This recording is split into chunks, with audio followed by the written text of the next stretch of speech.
coming to what is now the 13th event of the Feminist and Accessible Publishing, Communications, and Technological Practices Speaker and Workshop Series. This event we're excited to co-host with the McGill Library and is also part of Open Access Week. So I'm Dr. Alex Ketchum, and I'm a professor of Feminist Studies here at McGill. And I want to tell you a little bit about the series that I've organized. Some of you have been to our other events, so I'm sorry you have to hear the spiel again. We're recording it for part of our dissemination practices. So in case people are here for the first time, you get to hear the spiel now. So this series seeks to bring together scholars, creators, and people in industry working at the intersections of digital humanities, computer science, feminist studies, disability studies, communication studies, LGBTQ studies, history, and critical race theory. This series brings forward critical approaches to publishing practices, communication strategies, and techniques for making research dissemination more accessible. Part of the motivation of this series is that while humanities and social science scholars will critique traditional academic publishing and communication strategies as being sexist, classist, racially biased, and inaccessible, the kinds of solutions proffered, oftentimes assuming a kind of technological intervention, oftentimes romanticize and fetishize technological alternatives and don't look at how inequity can be perpetuated or shifted, especially at the level of algorithms. As we seek to draw attention to the power relations that have been invisibilized, it's important to acknowledge Canada's long colonial history and current political practices. We're currently on unceded territory. This series was made possible, especially today's event, by the McGill Library, as well as the Social Sciences and Humanities Research Council of Canada, many different organizations at McGill, UDM, Concordia, and UQAM. Please check out our website to see our whole list of supporters, as well as information about upcoming talks. So this year we're going to have over 25 events. Like I said, this is number 13. Later we're going to have Meredith Whitaker, who's the co-founder of the AI Now Institute, as well as Ruha Benjamin, the author of the New Jim Code, Race After Technology, and Abigail Ecohawk on decolonizing data. In case you have friends who couldn't make the event or colleagues, this will be on our website, as well as videos of most of the other presentations when it's possible. Our next event is going to be this Friday with Lauren Klein, who will be talking about data feminism. Now, for today's event, Jenn Riley is Associate Dean of Digital Initiatives in the McGill University Library here in Montreal. She is a digital librarian, collaborator, inquirer, learner, and analyst. Jessica Lange is McGill's Scholarly Communications and Repository Librarian. So, take it away. I always joke that my title doesn't often mean things to most people. I can anyone guess what I do based on my title? But basically, part of my role at McGill is kind of acting like an academic publishing advisor. That's how I like to think of my job. So it's knowing what's happening in the field of scholarly publishing and scholarly communications. And so that's where I kind of come into this picture in terms of open access. Part of my role on campus is to be that person that understands what's happening in publishing and work with researchers to understand publishing contracts, how to make their work open, etc. So the way we're going to talk today is partly, it's kind of a half 101, what do we mean by open access, what do we mean by open data, but also how to make your work open access. That's going to be a component of it as well. And we're small groups. If you have questions or something's unclear at any point, just raise your hand. So, is anyone here familiar with SciHub? Has anyone heard of SciHub? Yeah, oh, I got one. Oh, okay. So this is really interesting. About 2 or 3 years ago, this quote, in my land, it blew up because the New York Times wrote an article about it. So that felt very big because most of my day-to-day does not get written up in the New York Times. And so what SciHub is there's a Kazakhstani researcher, Alexandra Labakiyama, correct? And what she did was she took millions of publisher PDFs, so academic articles, and put them here for free for anyone to go and locate, download, and use. Can anyone guess why would she do this? What was the motivation behind this?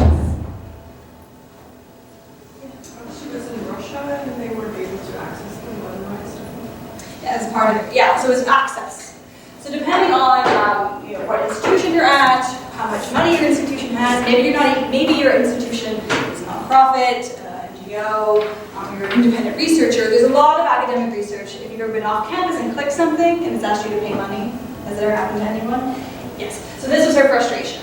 And so she felt, depending on who covers Sci-Hub. Some people will treat her like a Robin Hood sort of figure, like stealing from the rich to give to the common good. And she very much, I think, feels that research is a public good, that it belongs to everyone. It does not belong to publishers. And I don't bring this up to sort of, and of course, as you can imagine, the publishers do not like this, and they've launched lawsuits, and she moves the country, or moves the web link quite often in the servers because of this. And so I'm not going to comment on, quote, the ethics of Sci-Hub, but what it did was it brought forward a really, kind of brought into relief how extreme access to information and publications are, right? This one woman took this sort of, quote, extreme step to make research open. So what's happening in academic research is someone feels compelled to go to this level. And so it was a real flashpoint in scholarly communications that brought about a lot of interesting discussions. And for those of, in certain sectors, some professors had heard of this. And so it was, okay, let's talk about open access. Let's talk about what led to this. So it was a big moment in my field. So that's, quote, the problem in academic publishing. So I think I alluded to this. If you weren't at McGill, do you know how much this article would cost to access and read?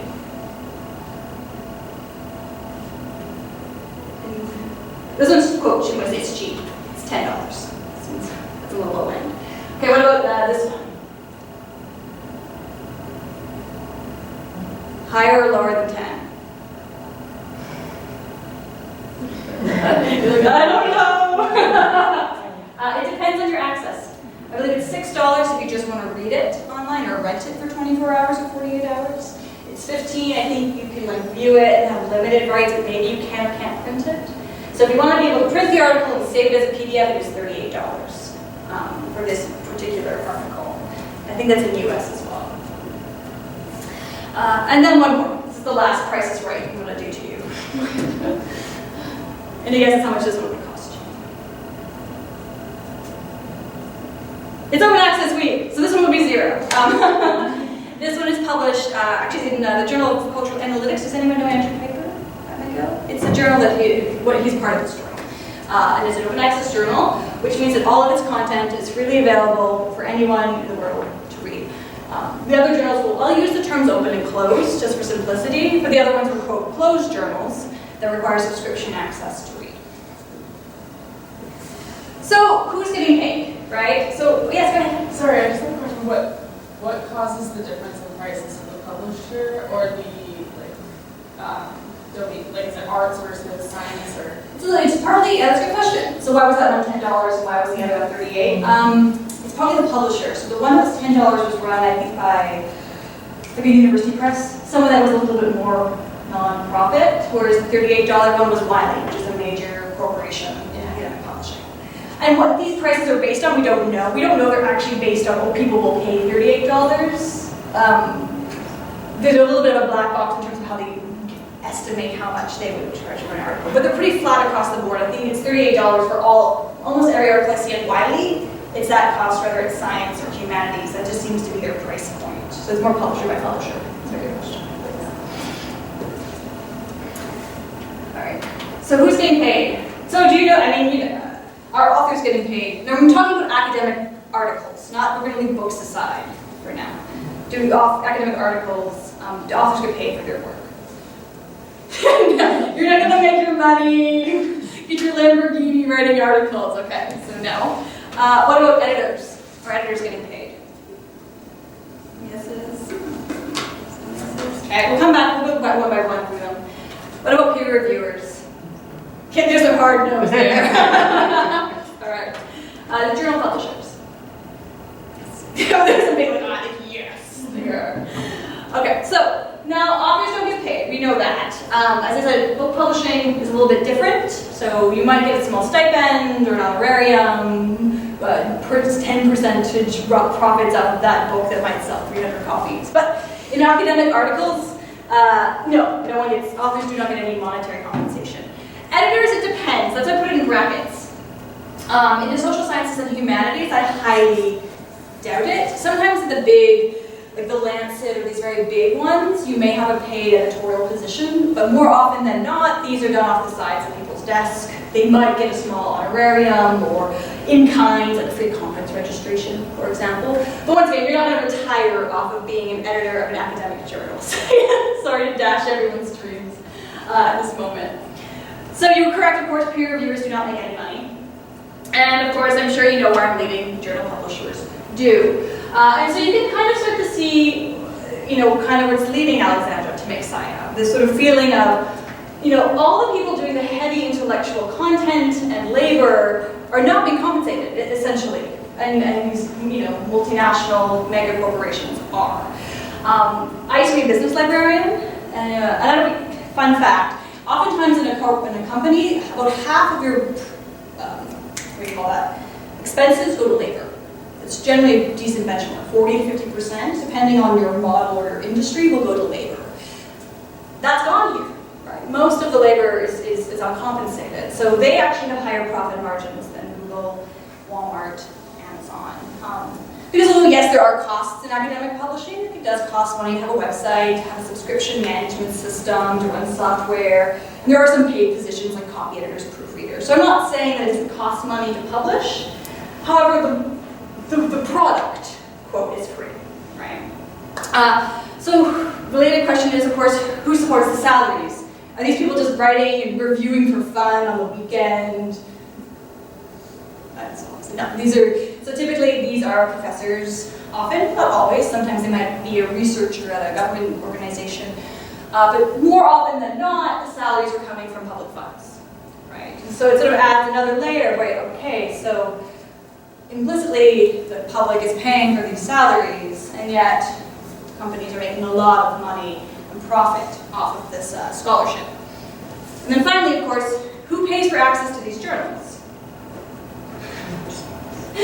Typically universities, specifically usually the library department. So if you're wondering how open access has kind of ended up in the library's bucket, at a lot of university campuses, the library is the place that's been leading in this movement. It's in part because we've been the one paying the bill on the other side for access to all of this content. The internet was supposed to be this great revolutionary force, right? We got this place, we can just put research up, we don't have to print things off anymore. It used to be that a lot of the costs were printing and mailing. And so when we had the internet, it felt like, okay, great, like this should all become cheaper and more accessible. But the opposite happened, and prices have gone up and up and up and up. So typically through libraries, which leads into a divorced model where libraries pay for the content, but the consumers are researchers. So there's a disconnect. They don't know how much the content costs. Libraries certainly do. So there's not, how do I put it, they're not sort of aware of what's happening because they just get it for free through the library, Do you know how much money we spent on electronic resources last year and ago? So this isn't just journals, this includes all e-resource content. Unless, Jen, do you have the e-journal content offhand? Separate from books now. Yeah. It's about $16 million. No, that's it's not all, yeah, I like that reaction. It's not all journal content. There's other kinds of e-resources we subscribe to, like other databases or, as in business, we have like data and stuff like that. But that gives you a sense of the scope. I think we spent about $2 or $3 million, I know this number, on Elsevier contracts specifically. So that's at McGill, right? So that's starting to get you a sense of how much money is floating around academic publishing. And kind of you can stranglehold it a little bit, because they say, well, I need this, right? If you're a researcher and you really need that article, you're pretty, it's not like, well, just find this cheaper one. Can this substitute for this one? There's not that kind of market where, well, coffee's too expensive, I'll buy tea. It's like, no, I have to get this article, right? So they end up in a pretty big power position because, yeah, I need to have the Lancet, or I need to have whatever journal is the one. So this is where this is all sort of coming out of. And so there's some places, some libraries and universities have really pushed back. So has anyone heard of the University of California's boycott of Elsevier? Once again, in my land, this is exciting because mainstream coverage happening. This is from the Atlantic.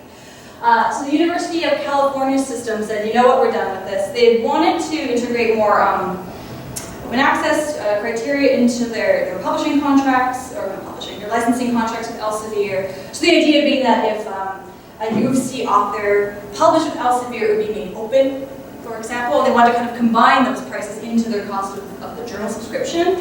It didn't fly, and then they ended up breaking negotiations, and they no longer have, they have access historically to Elsevier content they had purchased previously, but nothing new. And this was a pretty big shakeup because they're the first major North American institution to really take that sort of stand. And University of California is about the same size of Canada, I believe, in terms of number of students. So imagine if everyone in Canada said, you know what, we're out. So it was a pretty big deal in my world. But we've seen some of this happening in Germany and some European countries. And I should say locally, UTM has done some of this as well, but not with Elsevier. I believe it was with Taylor, White was Wiley. Yeah. So this has happened locally as well. Because sometimes it comes, the rubber hits the road, you don't have money anymore. So then you have to start making hard choices. So does anyone have a question? All right. So I think we're starting to get the sense of where open access is coming from. So basically, everything I've just talked about has sort of led to this, right? Publicly funded research should be available for free. There's also a feeling that research is a public good, it's a common good, or it's a human right. But the idea that it's not something that should be commodified, it should belong, you know, if you have a certain kind of cancer, why should your access to that information be privileged based on how much money you have, for example, right? So there's been a real movement to make research into public goods. So as you can tell, open access ensures access without price barriers. It hasn't shown to increase the visibility of your research because then you can access it, download it, use it, and satisfies funding agencies. So I alluded at one point that governments are paying people's salaries, and now very specifically they will fund, right? The SSHRC, NSERC, CIHR. And so now more and more they're requiring, if you get public money, you must make your work open.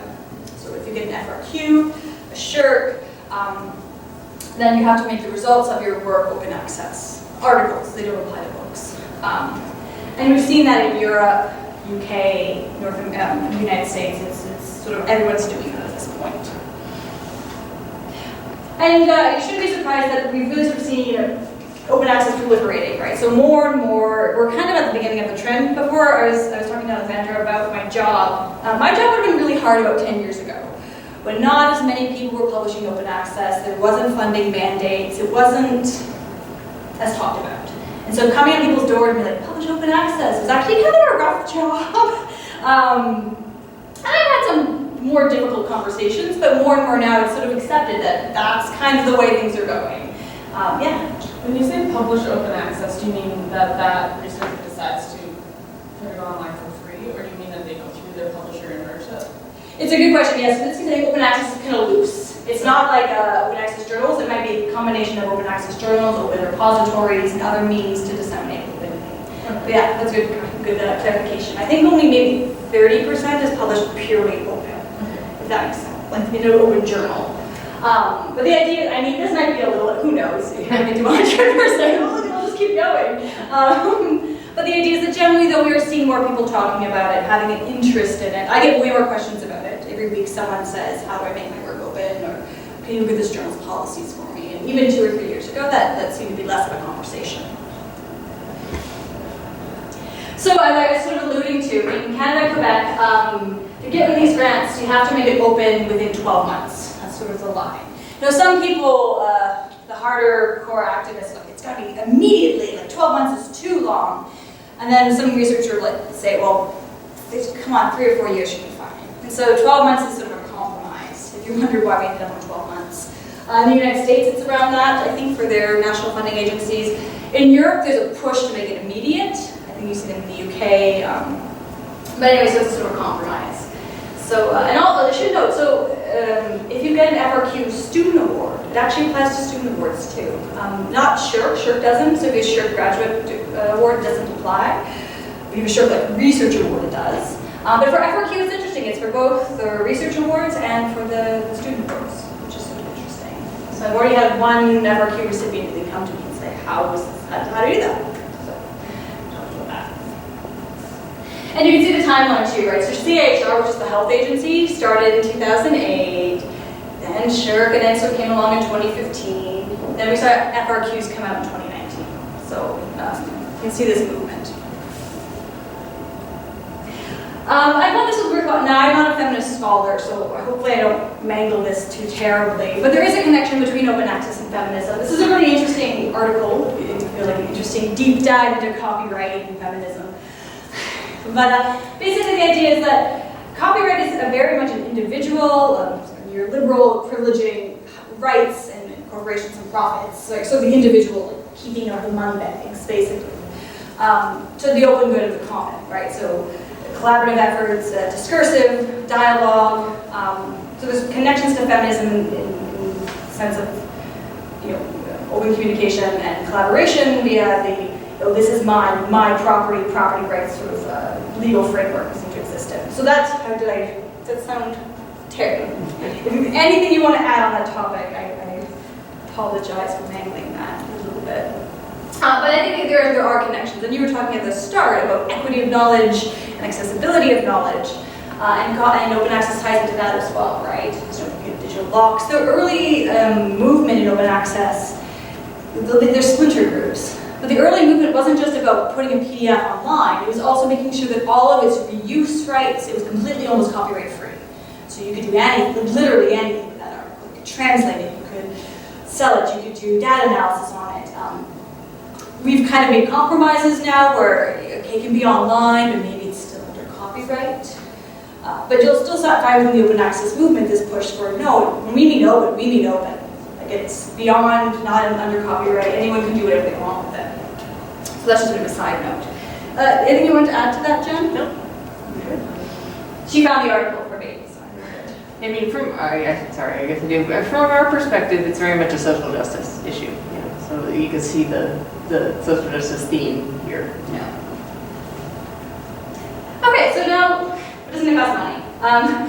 Because I alluded to the fact that yes, there are costs involved in academic publishing, right? So even if the authors and reviewers and editors work for free, there are still costs involved. So there is sometimes, have you heard of article processing charges, APCs? So some ways that some journals operate is that they charge the author a fee. So the work of the journal will be made open to all, but authors have to pay a fee, and that fee goes to underwrite the costs associated with publishing. And these fees can vary from $500 to like $7,000. Really ranges depending on the discipline and the journal. So this is often like a comment of, well, someone has to pay. And the answer is yes, sometimes it does, but not necessarily. So that's a bit of a myth that it always costs money. It varies very much by discipline and very much by journal, and there's also other alternative ways to make your work open access, quote, for free. So this is where I get into different kinds of open access. So gold is what we traditionally think of, which is that the journal's content is 100% open. Anyone can go to that journal, download the article. And the journal may or may not charge a fee for authors when they're accepted.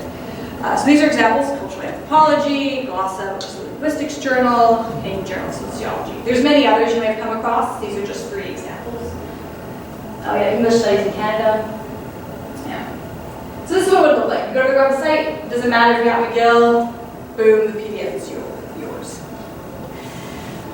No, green though, is the idea that maybe you publish in a closed journal, but you have made a copy available on an open repository. So you would go to the journal's website, it would be closed, it would charge you a fee, but there's actually an open copy available somewhere out there for someone to get to. So these are examples of journals. Most of the traditional journals often have fallen under this model. So this is one from Nature Human Behavior.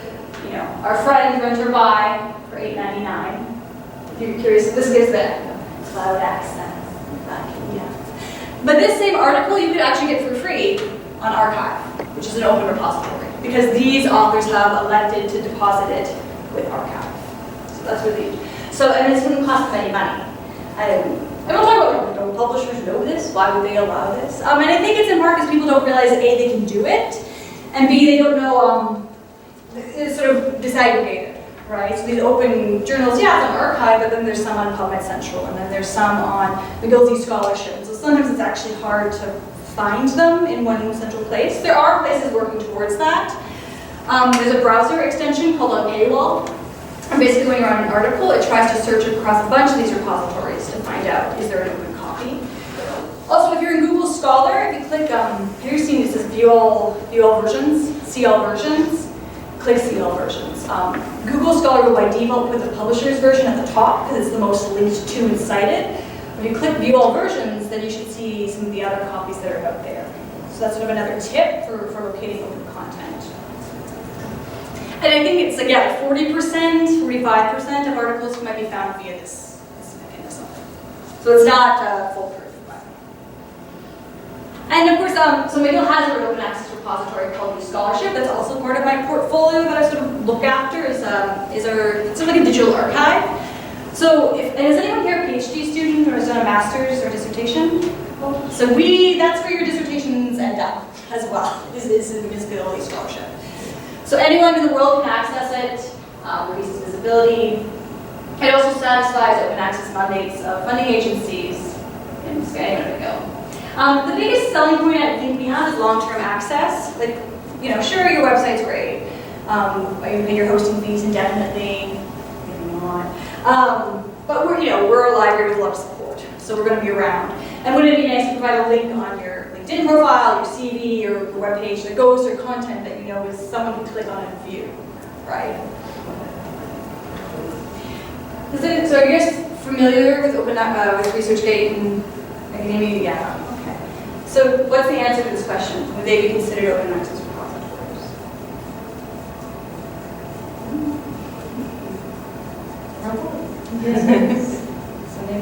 So I'm going to argue no, but only, they're closed systems, right? You need to have a login. So you have to give up some personal information in order to access the content. So there's restrictions to access there.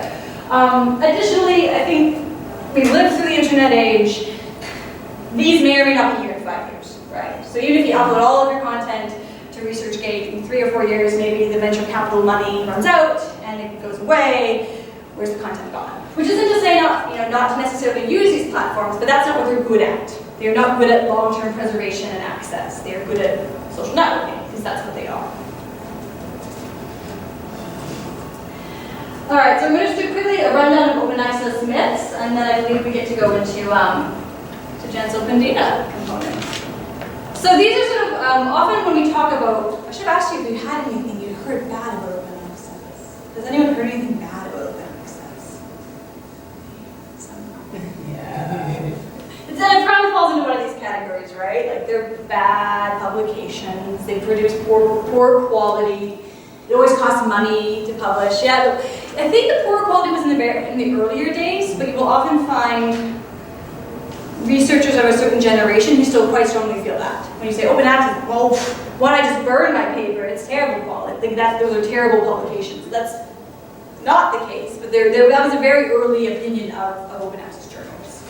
Which isn't to say that they're all wonderful, but lots of closed journals aren't wonderful either. So it's not the dissemination method we're talking about. So I'll just kind of go through each of these. All right. So any journal that charges fees is predatory. So maybe it's a little bit shocking to hear that some journals will charge a fee, $500, $1,000, $2,000, right? It depends on your discipline to publish. And so I guess you can see how easy it would be to exploit that model, right? I put up a website, I call it the International Journal of Humanities Scholars, people submit, I take their money, and I throw up a PDF, right? And there are lots of publishers doing this. But that's sort of like throwing the baby out with the bathwater. So they're exploiting the open access model for financial gain. But that doesn't mean that all open access journals are predatory. It's just predatory publishers are using the open access model in an exploitative manner, if that makes any sense. So there's lots of legitimate, now these are ones I've used from the sciences, PLOS, Environment Central, PeerJ, but in the cultural anthropology or the Journal of Cultural Analytics, which is Andrew Piper's journal, not his culture, but the one he works with is an open access journal. There's lots of legitimate open access journals. There are unfortunately though some that are basically shell journals that exploit this model. And I said not all of them charge fees. So we're better off in the humanities and social sciences. In the medical sciences and the hard sciences, they do tend to charge fees. But quite often you'll find some of the humanities that don't. I think in part because there's less money. There was a question like, well, why does Nature Communications charge $7,000 and so-and-so charges $1,000? And the answer is because they can. Actually, I think that was literally what they wrote. Like, it's what the market will bear. Because they have more money in sciences, so they can charge more. It's not actually based on, what do you call it, how much it costs, necessarily. Although SSHRC does support scholarly journals, and they've estimated the cost of an academic article is around $1,000 when you count sort of all the labor and stuff that goes into it. Yeah. All right, so I think we just talked about this. So there's lots of high quality open access journals. It's sometimes hard. It is when they're new and starting up. It's hard to tell an unprofessional new journal from someone that's legitimately trying to steal your money. So sometimes it's not a question of, it's like maybe they're just not professional yet because they're new, rather than an intent to exploit. And that's that hard thing to tease out sometimes. Like, maybe the journal's legitimate, it's just not great quality. But that once again can happen with closed journals. They launch new journals all the time, and some of them aren't as rigorous as others. I like this though, because the thing is, we're blaming a certain set of journals for all the problems in academic publishing, but actually, so this was, what do you call it, a sting operation. So a scientist submitted a really terrible article, and it got accepted by a bunch of publications, and then they read this, look at who accepted my terrible article. And lots of, yes, people did, but it included publishers like Elsevier, Sage, so it wasn't just these kind of shell predatory journals that accepted it, it was legitimate publishers that did as well. So it's not just a question, there's bad science and bad publishing in it, but it's not just open access's problem, it's a general scholarly communications problem. And so this just goes, kind of bad science is everywhere. Has anyone ever looked at Retraction Watch? It's basically a website that talks about journals that have had to have their studies retracted for various reasons. One of the most famous ones that you might have come across is the Lange article relating vaccinations to autism, yes, which was published in the Lancet, a highly reputable closed journal, and that has obviously had lots and lots of. So the point is that it's not. Open access is a dissemination method. It doesn't really affect peer review of the quality. It's just a way of getting the work out there. So bad science happens everywhere. I don't know if that makes you feel better or worse. but that is the case. Okay. All right, so we've been talking about journal articles so far, the method by which researchers write up their findings and explain them to other people, but there's a very strong new movement for open data, which is to share the building blocks of that research, the data you collect as part of your research process, or that you create as part of the processing and data analytics process, and then share it with other people so that they can do new research as well. So this is a little newer than the open access movement, but it operates on the very same principle that open helps research be done more transparently and better, and helps society at large. So there's an example I really like to use in astronomy. So in astronomy, there's an intrinsic motivator to share research data, right? If you have something like the Hubble Space Telescope, there are not lots of researchers that can build a Hubble Space Telescope and put it into space, right? That's an expensive proposition. So the Hubble Space Telescope program tried very hard to collect all that data, archive it, and make it available to researchers to do new research on. So the Canadian Astronomy Data Center was involved in all this, and look what happened. So I went to a presentation by this professor, David Shada, I can't remember how he pronounces his name, and he gave us this astonishing slide, which I just love. So back in 1991, this is the early days of Hubble, right? So this blue section is the data published by the research group that were involved in designing Hubble and getting it into space, the people that this was their project, right? But over time, look what happens. This orange, everything above the blue, is stuff done by, well, these labels don't really make much sense out of context, but these are other researchers not involved in the Hubble program. So in 25 years, you go from this number of research of papers, under 100 being done on the Hubble telescope, and the papers done by the Hubble people tax out at about 300. Doesn't grow much, but look at the rest of them. They grow from nothing to 900 papers, and 3 times the number of papers. Twice. 600 papers get done with that data by other research teams as opposed to the 300 by the original team. This is a huge transformation.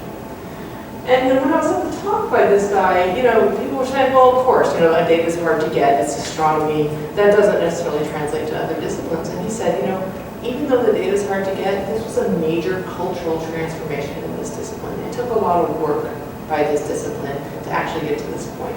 They intentionally worked on this over those 25 years to make that cultural transition happen. He says it can happen in other disciplines as well.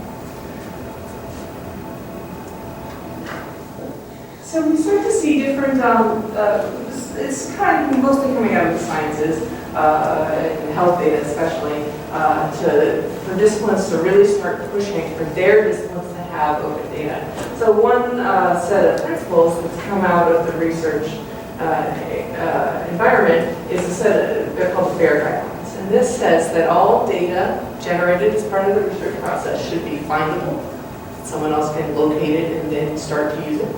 It can be accessible, that the ones they find, that they can get a copy easily. That it should be interoperable, so it's not tied to proprietary software that no one else knows how to use. It should be able to be massaged and actually munged into someone else's data set, and that it should be reusable. That once you download it, once you get it working with your data, you're actually able to do something with it. And this is coming right out of researchers. This is coming from these disciplines. And it came out of geosciences specifically, but the FAIR principles are moving out of single disciplines and getting talked about all over the place. As Jessica said, in other disciplines, when you start getting written up in Nature, you start thinking this is a trend that you really need to watch. Another reason that open data is getting a little traction now is that we're really starting to realize that the data you collect can be used for something else. And there's an open access, open data evangelist named Rufus Pollack, and he's kind of quoted by saying the best thing to do with your data will be thought of by someone else. This is it's hard for researchers to admit that we don't have the best ideas in our discipline or even another discipline. That the data we've lovingly collected, plan our research project around, that there could be some other use for it. That's a hard thing to admit and to say, we don't really have this market corner, but it's true. That for the good of science, for the good of research, for the good of humanity, we need to get over ourselves and make this data available. So this is just one of many examples, right? If you're looking to do past climates, tree rings, ice cores, and cave formations are standard tools here. But what if you're not getting the results you want? What if there's an area where you can't get that stuff? Maybe whale earwax or bat poop can get that data for you. So this is just one of many disciplines. Now this is an example of kind of within your discipline, just looking for new data sources. But if you expand this to start to think about other disciplines, what can that whale earwax tell you about not just past climates, but about evolution? Right, so you start going between disciplines to use data, and you start getting really interesting stuff happening. So researchers are increasingly wanting data from other disciplines, and they're increasingly sharing their data so that those new findings and more creative uses can be done. Another reason that disciplines are starting to think about open data is replication of scientific research, and this is a really tough one. Because if you start to think about, what if my research isn't replicable? It's easy to get defensive really quickly about that. And well, it's still good. If you say, if somebody tries to replicate your research and you can't, that implies your research is bad, right? And that's a really easy thing to kind of get your hackles up about. But it's something that we increasingly care about because it's causing us to really think, well, what is the scientific process about anyways? And if no one can replicate my research, did I really? You should be asking, did you do a good job? So there's a famous example in psychology of a big project going out there and finding only half the studies that they looked at could be replicated in any way. And this is expanding into other disciplines as well. So it's touchy, it's hard for us to manage, but we're increasingly really starting to get over that hump again and think about that. Replication is a really important part of how research and science are done. So when we talk about data, so I do want to take a step back and say, what do we mean when we talk about data? So I have a couple examples here we've got some topographical data here. We've got some traditional survey data. This is from StatsCan from the census. We've got brain image, this is research data. We've got some data that, this is the gravitational waves finding from a couple of years ago that I believe rocked astronomy. And this is earthquake data, the seismic data showing, what's happening underneath with the tectonic plates. So that's obviously data, right? That's data you could collect, share, use for something else. But this is also data. This is a scan of a book that's OCR turned into text. So now we have full text that can be mined. You can use entity extraction on it. You can use all sorts of different text analysis tools. This is something a digital humanities researcher created. He was looking at playbills from the theater, and he made a little spreadsheet just cataloging them. So here was the date, what day of the week it was, whether it was a matinee or an evening performance, how much the tickets were. So you can start to look at cultural themes based on how performances were advertised, whether matinees are more expensive than nighttime, or matinees were cheaper than nighttime things. But there's a lot of interesting stuff you can do with data that you generate like this, and you know what? This is worth sharing. And this is data that's traditionally been created as part of a research project and never goes anywhere. But someone else could do something interesting with this data. And then you have musical notation, right? So we typically interact with a score that's just a piece of paper. It's a picture. But if you can turn that into notation and start doing analysis on the chord patterns, on the melodic patterns, on the chord progressions, you can do some really interesting research that wasn't possible before. And then, just to expand this a little further, what about code? What if you write code to process that spreadsheet, or that musical data, or that seismic data, or that brain image? That code is data as well. That code that you've written, that your research team has provided, could be reused and adapted and accessible to others as well. So when we're talking about open data, we're talking about all this stuff. So let's use an expansive as definition as possible. When talking to humanists, I often hear, when we don't have data, but you do. This stuff is data. So where do you find this stuff? Where do you put this stuff if you're ready to share your data or you want to look? So there are all-purpose research data repositories out there that can, anybody can put stuff in, you make them count, so you can dump it there, or you can go and find things. So Dryad's big, it's for everyone, but they're big in social science. Big Share is a not-for-profit company working to share data. The Open Science Foundation is a really interesting tool for this, and probably most people have heard of Zenodo, where people are uploading and sharing data now. So those are options. They kind of have the academia.edu ResearchGate problem, but I'm not going to discourage anyone from using those. You've got some disciplinary repositories. I mean, there are thousands of these. These are just some examples. There's a lot for, again, in the biological sciences and the geospatial sciences. So cancer data, brain imaging data. The Humanities Commons is an attempt to be a kind of social network plus open access repository for papers plus open research data sharing environment with humanities. We've got genetic data, we've got social sciences data at OpenXPSR. So any discipline, you're probably going to be able to find some kind of disciplinary repository. Some are more powerful than others, like the GenBank people. They all know exactly where to go. All the genetic data is there. It's clear. For social science people know to go to ICPSR for data, but for other disciplines like in humanities or this neurology, it might not be as commonly used. So you might be upfront if you're depositing your data there.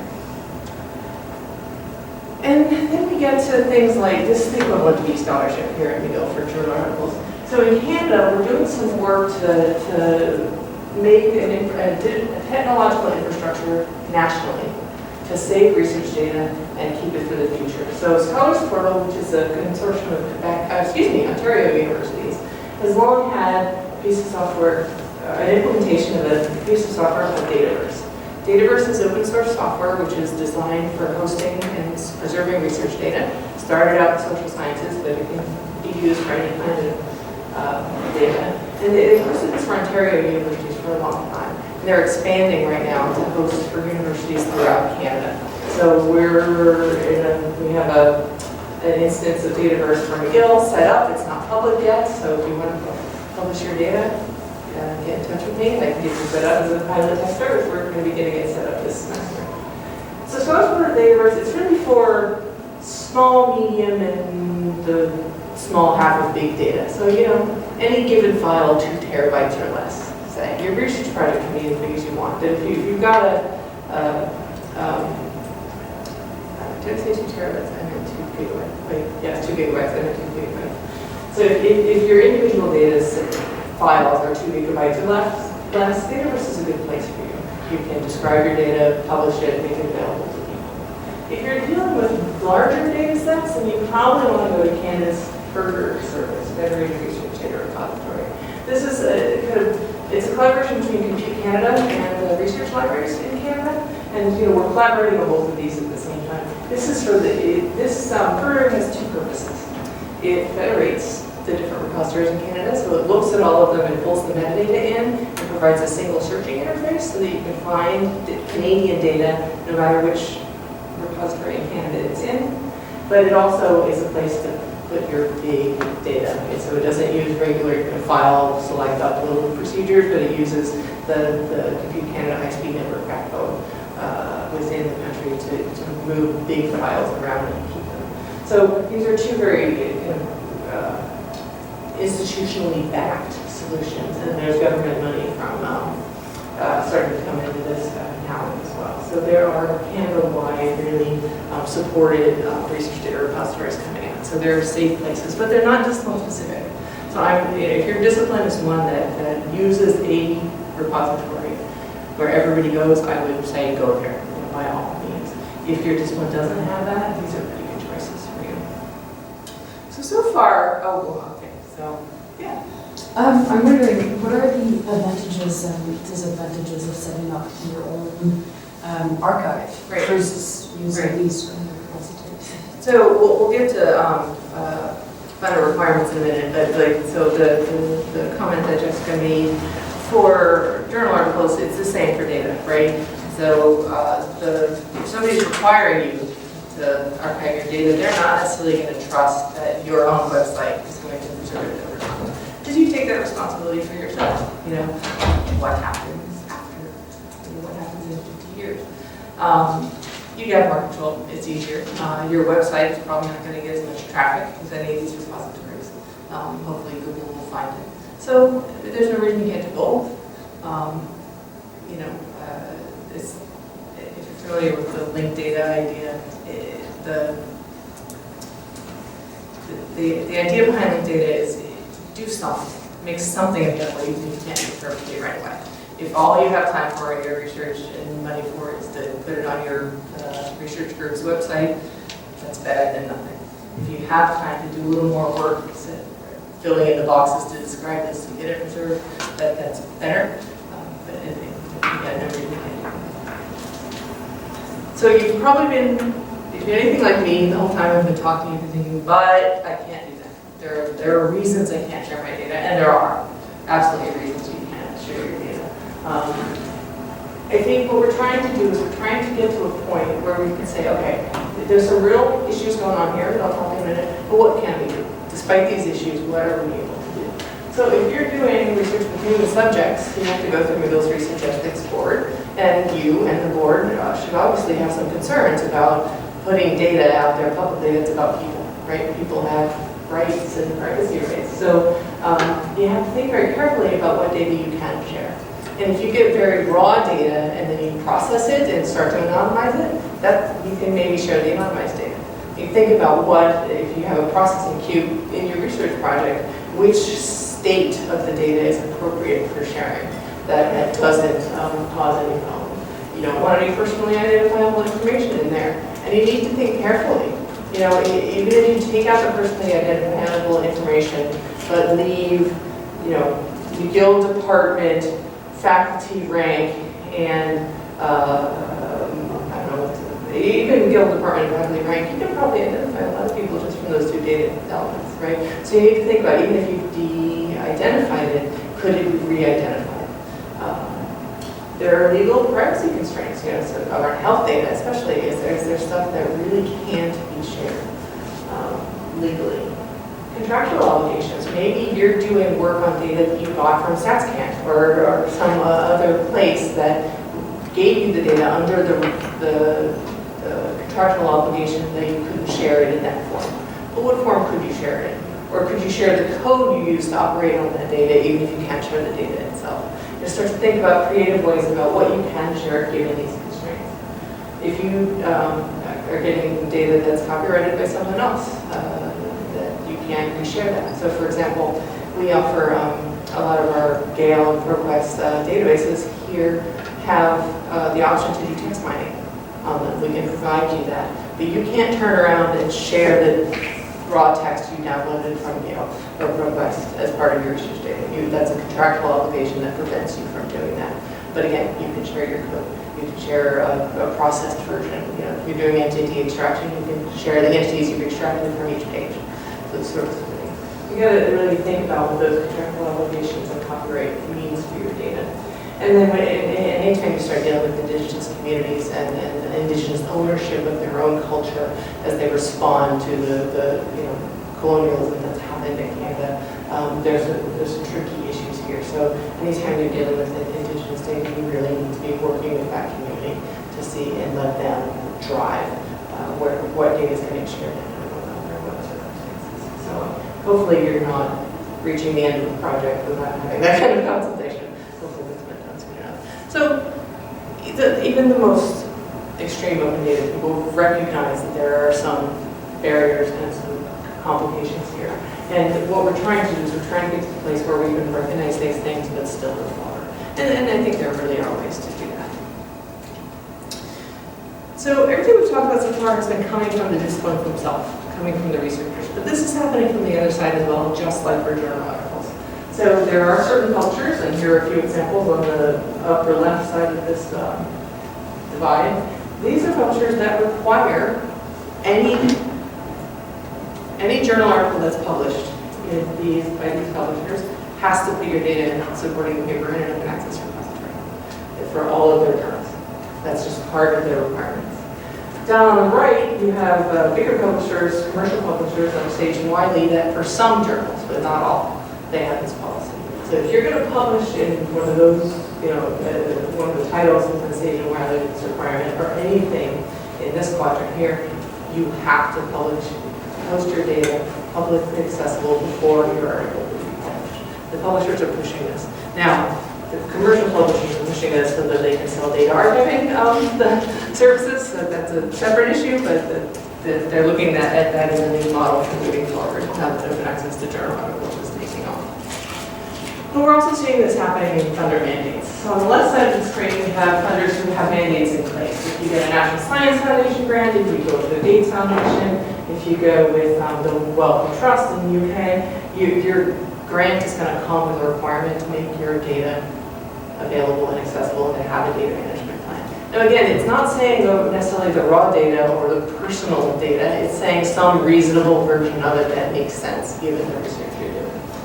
And in Canada, we don't have any federal or Quebec-wide mandates yet, but we will. So, 18 months ago, we heard from the tri-agencies that they're going to be giving us open access mandates for data soon.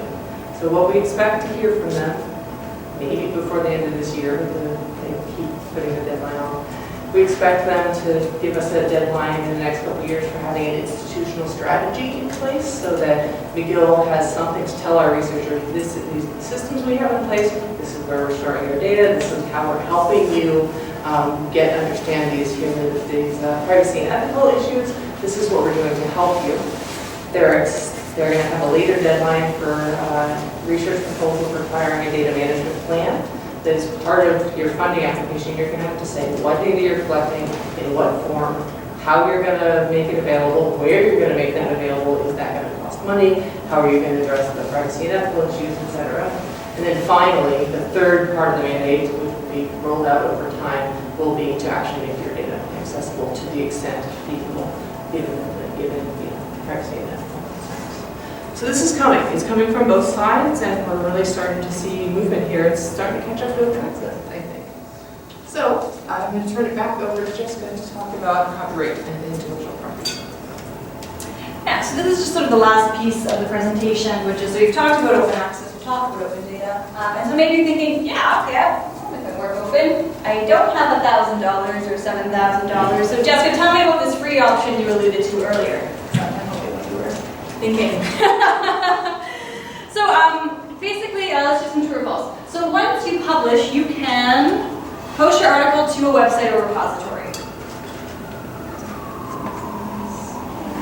Okay. Email a copy to a colleague.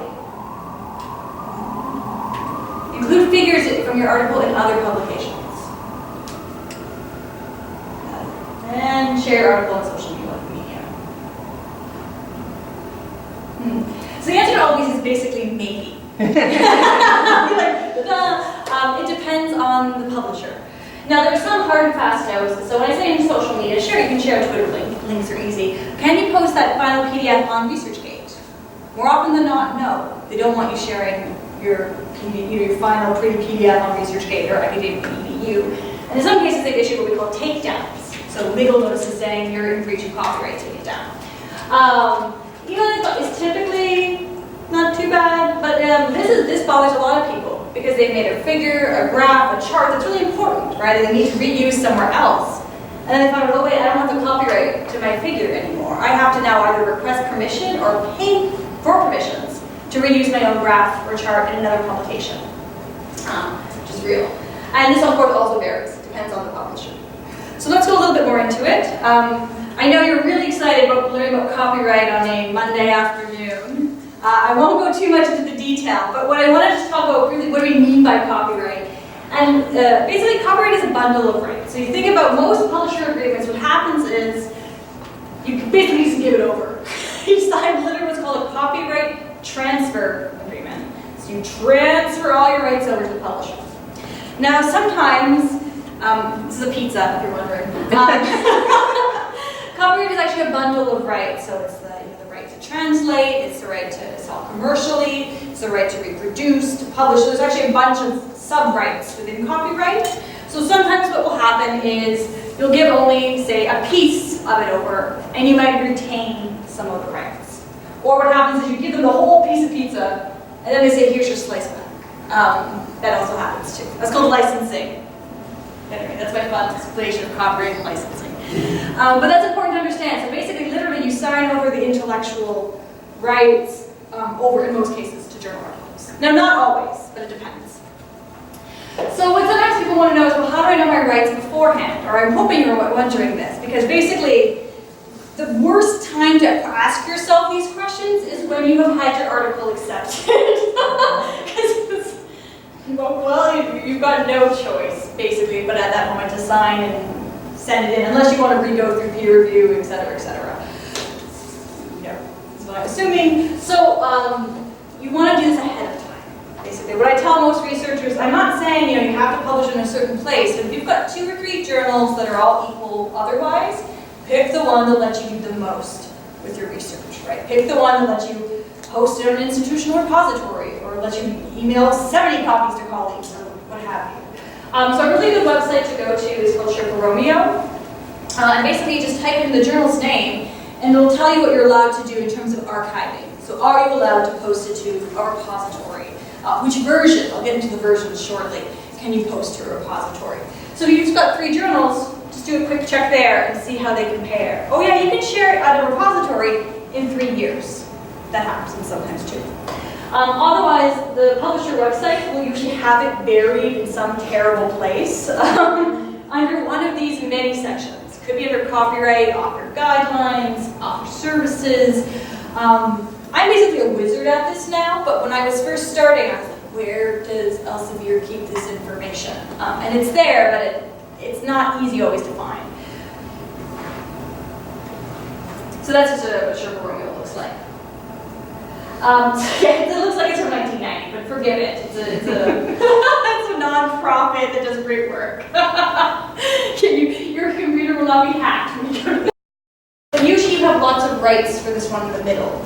Usually this is the one you can post to a repository. This is the one you could share openly. So when I went to archive, do you remember earlier when there was that one article we could download for $38 or get it for free on archive? It's this version that they put up there, right? And when you look at funding mandates, open access funding mandates, if you make this open copy available, you're meeting the funding requirements, okay? So this is green open access. This is considered open access with its labor, but it's just as a legitimate way to make your work open. And there's no charge for this. Usually when you look at your agreement, often they'll say, yeah, you can share this version of your article in these places, sometimes after this amount of time. That's a variation. The problem is, you have to save it, okay? They're not going to save it for you. They're not going to tell you this. They're not going to say, here's the article you can upload to a free repository and send the link up to your friends. No. So you have to save it, which is good to do if you remember. Because if you remember in 5 years, I don't know what your file management systems look like. if locating this version of the manuscript is going to be easy or hard. So I always tell people we use act on acceptance. The minute you're accepted, save that copy as your accepted manuscript. Save it, label it as such, because then that's the one you're going to be able to post to repositories, put links out to, etc. And then usually, you include a citation, so that if someone comes across this open copy, they notice cite it as, this journal article. So this is really important. So these are just some of my top, and by the way, if you're really interested, if you really think copyright agreements are super interesting, maybe. On Wednesday, I'm offering a full hour plus workshop where that's part of what we do. We just literally sit in a room and read one together and go through piece by piece, what does the copyright transfer agreement mean? And because there's other things they talk about. So if you're interested in this stuff, Wednesday at noon, I'll be in the e-classroom presenting on this. So just as an aside. So you get sort of the quick notes on this. But basically the top tips, read the policies before you submit. Make that part of your submission process. So not only what's the quality of the journal, who's publishing there, is it in scope, but what does it let me do with my research afterwards? And also, you can always email me. I have a job here. I get paid by the university. So if you can't find the copyright agreement or you don't understand it, that's part of what I can help with. You can say, okay, these 6 journals, and I can give the rundown as well. I can act in that. I said I was an academic publishing consultant, so that's part of the service. And then they say, keep a copy of your accepted manuscript. So that's tip 2. Keep a copy of that version. And then tip 3, act on acceptance. So sometimes there's what we call embargoes. So they won't let you say post your open copy to a repository for 12 months, 2 years. And most researchers are like, okay, in 2 years, okay, I'm like, no. You'll forget. Just email it to eScholarship right away. And then we'll look after the embargoes. So we'll keep it hidden for a year, 2 years, however long it has to be, so that you don't have to try to remember in 2 years, oh yeah, can I make this open at this point? We'll take that administrative work off your plate. So those are sort of the top 3 tips to maintain your rights and make your work open. And then of course we have lots of other resources at McGill. We have a whole guide on author rights, open access, research data. So feel free to pursue any of these further. And I like the check submit. This is like a little quick tool that says, think about where you're going, check these things in the journal, then submit. So it's a nice kind of quick process if you're about to submit to a journal, just to run through these things before you do. Because has anybody here published an academic article? How long did it take you? 2 years. Okay. So you want to get this right, because there's sort of no going back. Yeah. And I mean, that was basically what we wanted to cover today. So, thank you. Yeah, thank you.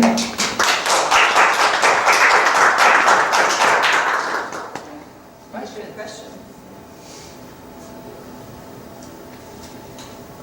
I definitely have. Yeah. So I've noticed with Francis and Taylor recently on theirs, they have authors start like 15 links that they can share. Yeah. And I'm assuming that's because of like pressure of open access. Do you see kind of a push for that in more of the journals, or? Yeah, I think they are trying to respond. More researchers are asking, and I often put the pressure back on researchers, where they're like, well, I don't have the money, and like, why should I, or like, this journal won't let me publish open. Like, well, you run the editorial boards, or your colleagues do. So we have seen, actually Taylor and Francis is an interesting case, because with librarians, They pushed back hard. A whole editorial board resigned. And now for Taylor and Francis librarianship journals, there's no embargo period. So any librarian can publish with Taylor and Francis and make their work open immediately.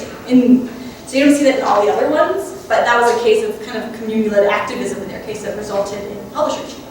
So I do think you do see it. And then I think what they like to do though is they like to almost like greenwash open access. They're like, now we're doing open access, you have 70 free links. And they kind of spin it to sound, I think there's a bit of spin happening there as well. Yeah, and you know, when I'm talking about feminist open access, I think we'll editorialize a little bit more than we might usually.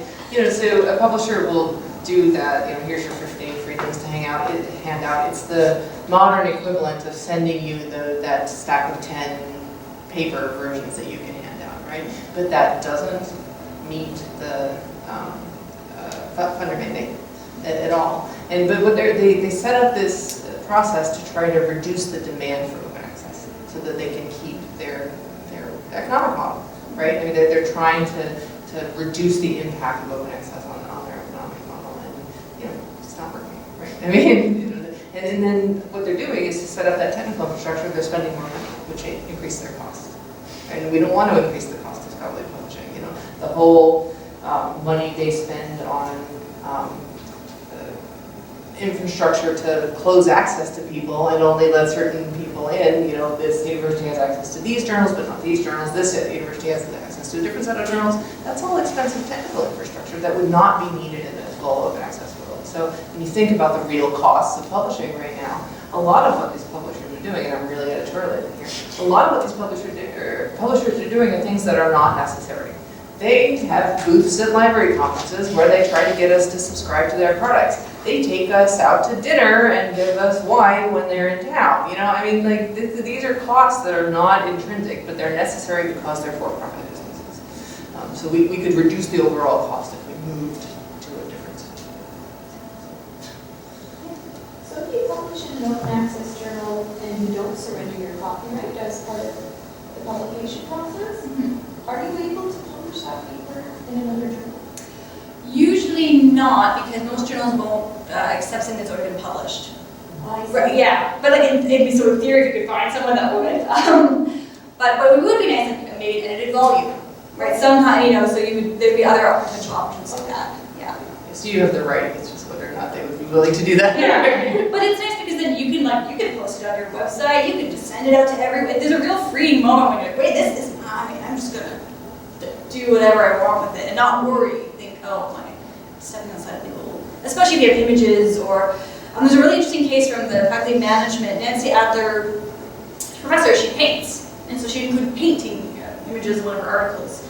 And she had to fight tooth and nail to keep the copyright to the images of her artwork because she was going to, the copyright was going to get transferred over. It meant that if she was going to republish things or want to reuse those images, she wasn't going to have the rights. She tells a really interesting story of her first book. She's like, and then they went gangbusters and they lost all the money and they, you know, and she, anyway, it was an interesting case to be someone who's at that end of her career saying, yeah, I wish I had more of my rights now. Because now, yeah, there's other things you can do though. So I know you didn't talk much about the book licenses, but I'm still wondering the extent to which it is possible to get a CC license. Is that at all possible? Because we see it once in a while, but not often. Depends on the publisher. There's some, yeah, it depends. There are some, like for example, Concordia has an open monograph press, and University of California has one as well. University of Michigan. Yeah. So it depends on the press. Some of them will have an author pays model once again. So the cost of an open monograph is pegged at around $15,000 to $20,000. But there are some open presses, like Concordia's, I think, is run via donations. So they don't charge authors anything because the costs are being covered via other mechanisms. So there's not many, but there are some that you can, yeah. One place I would look is the Andrew W. Mellon Foundation's Scholarly Communications area has been funding a whole series of projects with university presses to look at different economic models for publishing humanities monographs. And they all have pilot projects going with different economic, like I said, different economic models and different ways of approaching this. So the most out-front ways in thinking about how to do this that's not, selling 200 copies to libraries are in that area. U of T just said something. U of T is doing a pilot project to publish 3 of their monographs open. Yeah. It's through that. It's through that. Okay, I think so. Yeah. So that's where that foundation is really interested in finding a new model there. So. And I also talk with monographs, if you get a contract, often my biggest recommendation is, say you can't publish with an open monograph press, right? It's got to be closed. Make sure the clause, there's a lot more, so with an article, you can't negotiate that contract, I'm just going to be clear. that contract's that contract, I'm sorry. But there's a lot more wiggle room with monograph publishing because you're more individual, there's more, basically investment in you. So you do have a lot of opportunity to say, okay, you know what, when this is out of print, copyright goes back to me. And then you can choose to make your book open. We had another professor at management did that. His book was out of press, he had got the copyrights back, and then he's made his book open.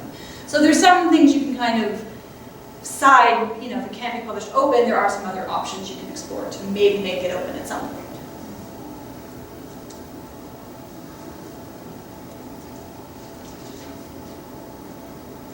Okay.